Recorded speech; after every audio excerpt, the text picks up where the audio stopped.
Alsace, France. Most people come for the wine and the food, but we're here to run the 50-kilometer Trail de Celtes ultramarathon. This is my first race after getting pneumonia at the Mustang Trail Race in Nepal, and Melanie's first ultramarathon, period.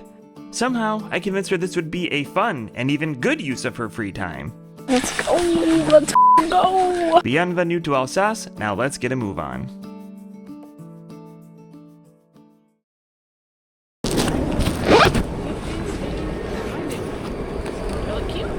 Super cute.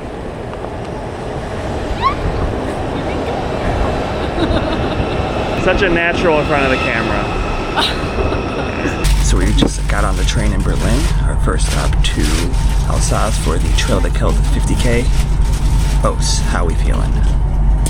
Well, I'm feeling very excited now that we're actually on the train. I'm feeling also very anxious and scared and nervous. Aufgeregt, I guess, is the correct German word to describe my feelings. But yeah, I'm ready. Let's go. This is a family program, please don't swear. So, Ose, I hear that we are very well prepared with this comically large bag. What's in here? Yes, this is our carbo loading bag. So today we are starting our 3-day carbo load for the 50K race on Sunday, and so since we are taking a long train journey today from Berlin all the way to Colmar, I wanted to make sure that we were fully prepared to consume the carbs that we need to. So we have peanut butter and jelly sandwiches. Looks like they got a little smooshed. Yeah, peanut butter banana sandwiches. We have our lunch. We have pretzels, hydration drinks, and cookies. So everything we need for our journey. We won't be hungry. Alsace isn't gonna know what can hit them. It's a family program. PBJ? For what? Fast glycogen reduction. Can't wait.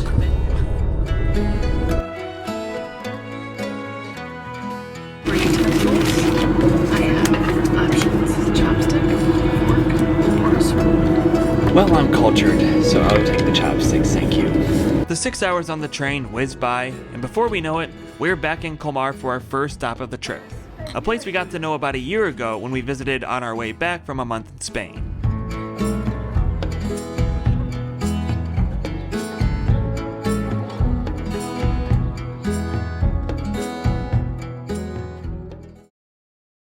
The next morning, we grab a croissant at the historic Marché Couvert and finish the journey to Barr, where we've got a race in less than 48 hours. Alright, just got here in Barr. I'm going to take out all my running stuff, make sure I've got everything I need, just in case I need to pick up something last minute. And then we're going to go on a little shakeout run by following the start of the course just for a little bit and end in the center of town to get lunch after.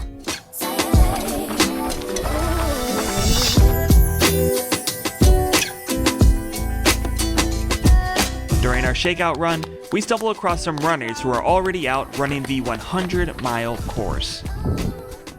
Alright, I'll see it's 2 days, less than 2 days, a day and like 10 hours until your first ultramarathon. How are you feeling? Well, we are currently on the course, doing a little scouting. There is also another race happening here. We're cheering on some runners, starting to feel all the vibes, as they say. Toad's got vibes. We're getting vibes on Vert. Yeah. Vert on vibes. So it's all starting to get real. There you go, yeah.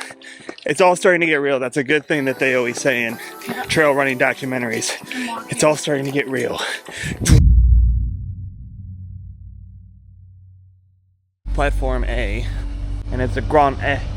It's the day before our race, so we have to take a train 15 minutes north to the finish line and packet pickup in Obernai. That's the finish is. Cool. Ow, you're pinching me. You're pinching me. You are pinching me still. The packet pickup is bumping, with all kinds of runners out with their friends, family, and horses? Sure, horses, why not?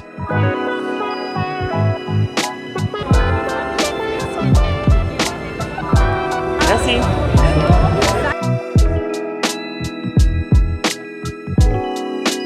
Before heading back to our vacation rental, we stopped by Cup & Co. for a sweet treat and to check out what Melanie got at the expo. Host, I'm dying to know, because I refuse to do the shopping. Yeah. What did you get from the Trail Village? I will tell you gladly. So, first, most importantly, we got our bag, our drop bag, and inside, Cliff Bar wrapper, carbo loading. Inside we have our bibs. So now you've got the number and you can track us retroactively? Yep. We also, which is kind of cool, we were given a trash bag to put all of our everything, that any kind of rubbish or trash that we generate during the race, we can put inside here so we can be environmentally friendly. We also got some other goodies, but most importantly... Speaking environmentally friendly, you just dropped your Cliff Bar wrapper. Secure. We got... Or I got a super cool hoodie, and on the back it says 50K, and if you zoom in very, very closely, you can see our names right Ish. here. Yeah, so that's what we got.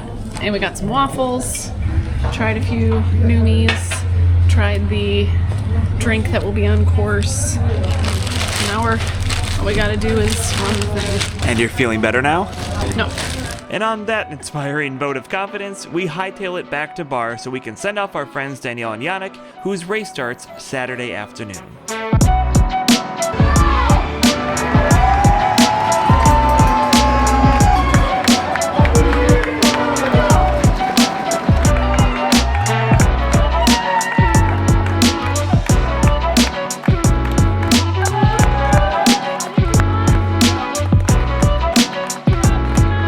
Alright, we just got back from sending off our friends Danielle and Yannick on their race. They're doing the 20K race, at least it's labeled that way. It's actually like 34 kilometers.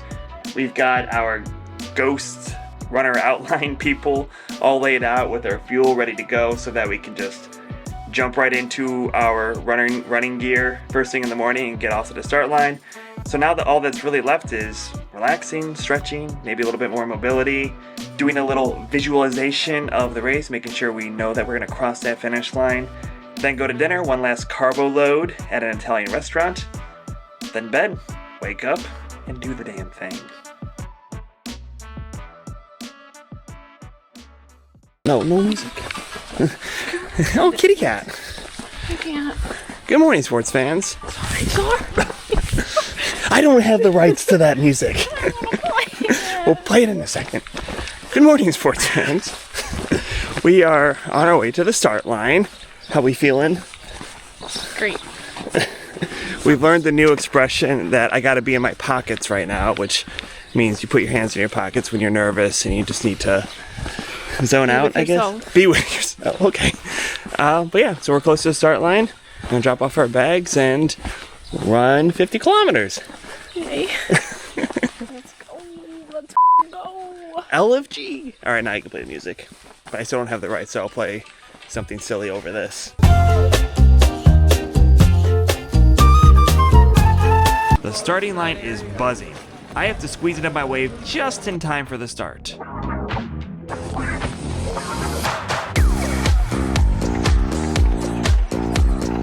We're underway.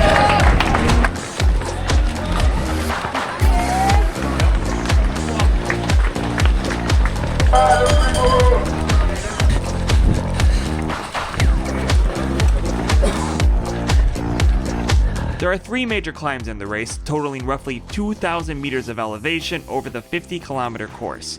And not long after the start, we launch right into the first climb.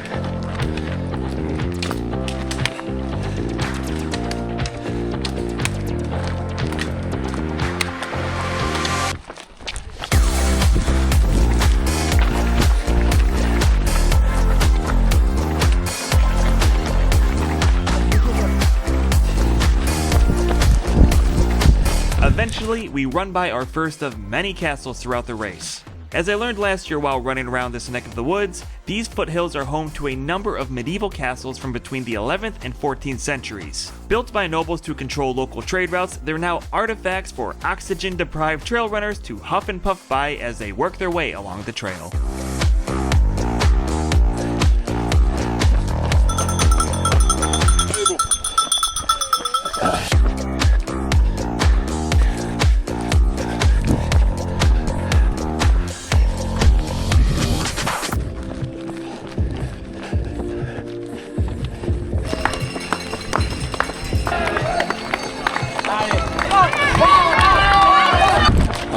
Out of the first aid station.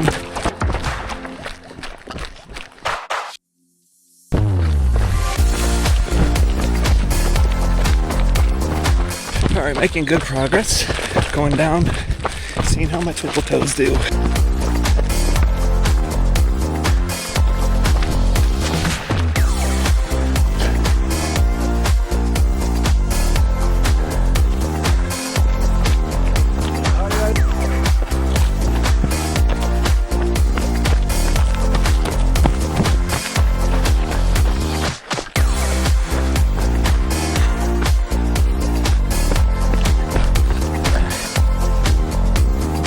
Alright, things are starting to space out a bit. I just hit 17 kilometers, really pounding this downhill. But so far it's been a great course, very runnable, loving it. Not long after the halfway point, I trot into the second aid station, grab some waffles, and keep my ass moving. Then, we start the final major climb of the race, a nearly 500-meter slog through the forest.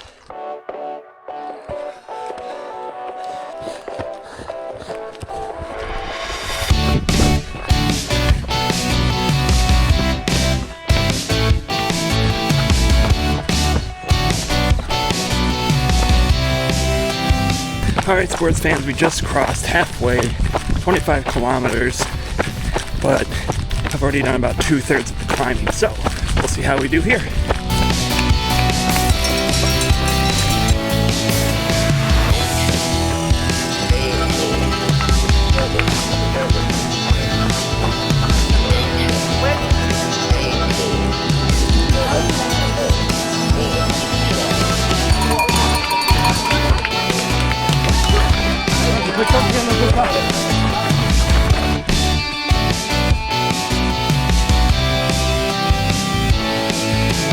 Still in like the first third of this final 4 to 5K climb. Taking a bit of relief before going back up.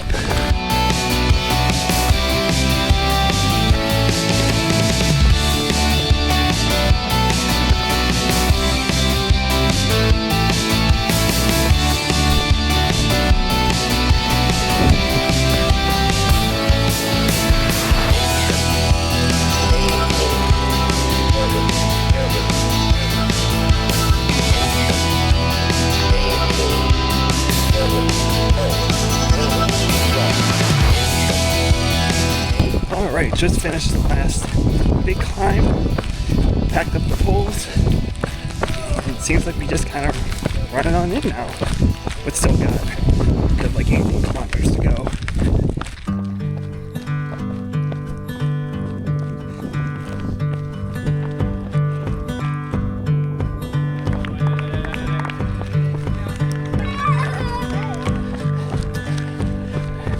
A little toastier out here in the sun after being kind of chilly in the forest most of the day.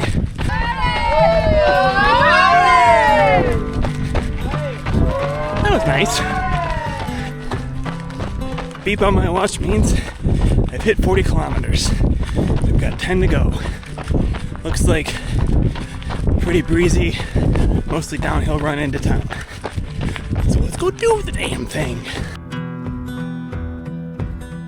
So the Europeans watching this aren't going to get it, but although I've got a German passport now, I am still an American, and I still can't get over how easy and cool it is that I can get out here by train. I mean, just hopped on a train from Berlin. Pretty easy connection into Barr. And I can do this great 50K race, running around in nature. I don't need a car. And although I've mild a little bit on my hatred of cars, I don't think you should have to have it to have access to nature. Elsie! Been running on this bike path for a bit. I'm sure it's nice for the residents, but it's doing something to the knees. Merci. I am fans in Alsace. Who'da thunk it? Allez, jump!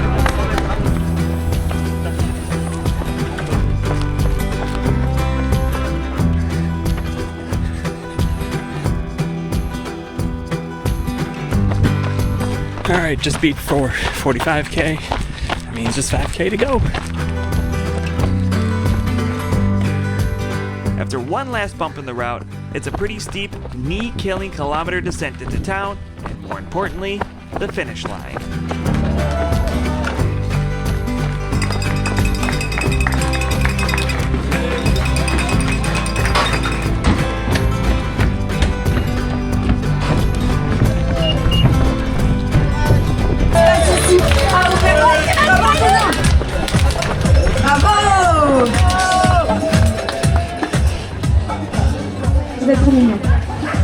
Okay, I just went through the finish line, and apparently you get snacks before you get your medal, but I wanted to pause and check in on Melanie, who is past the last checkpoint, next stop here in Obernai, and she actually texted me as I was cheering her on, saying that she feels great, so really looking forward to seeing her at the finish. Alright, I just stepped away from the festivities to do a quick little race recap, and overall, this was a fun race. In every ultra I've run so far, except maybe my first one because there wasn't a whole lot of elevation, but in most ultras I've done so far, stage races, there's come a point in the race where I've thought to myself, I didn't need to do this, I didn't need to go this far.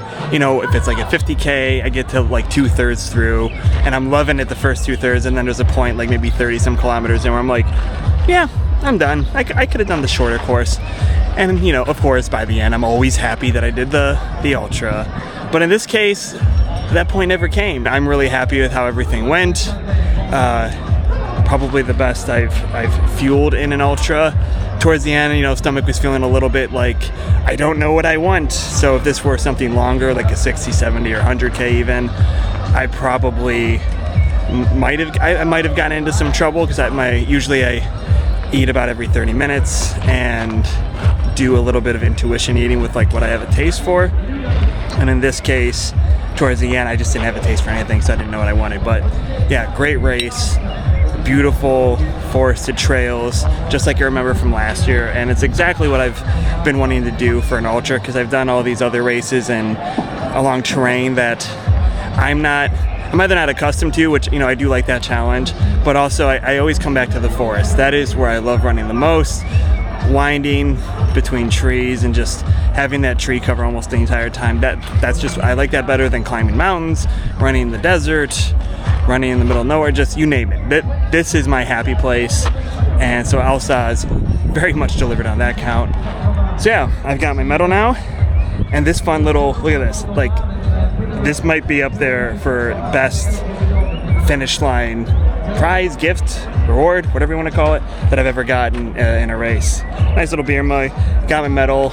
I'm gonna go meet up with some friends, get something to nosh on, and go cheer Melanie on as she finishes her race, her first ultra. Ah! With Melanie heading to the finish line, I've got just enough time to pound the complimentary veggie burger, fries, and a beer that puts a big old smile on my sweaty face.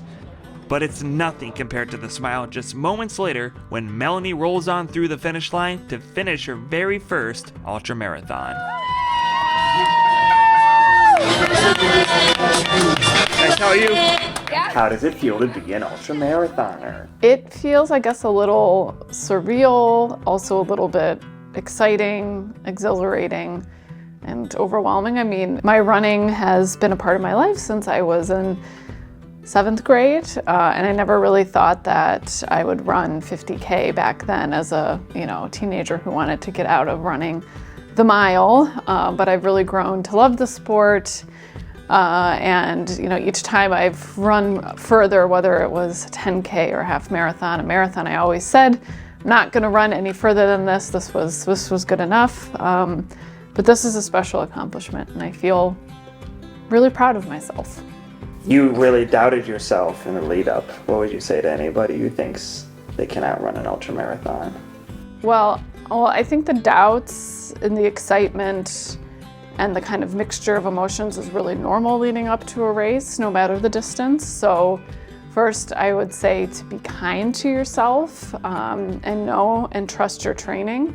For me, what really helped was writing mantras down every night before I would go to bed. I would write things like, I will trust my training, I showed up, I will be strong, I will finish. And for me, this was really helpful because it helped to give me the reassurance that I needed to feel strong and to know that I could do it. And to anybody who thinks they can't run an ultramarathon, I think we don't give enough credit for what the body can do. And so, yeah, I would say believe in yourself and trust your training. You're strong, you will finish. And the last thing, you have a mantra. Can you say your mantra? No, I won't. Do your mantra.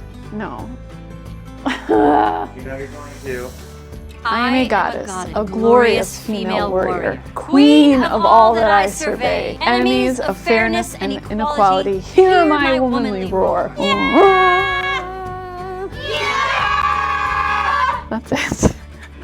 To the ultramarathoner.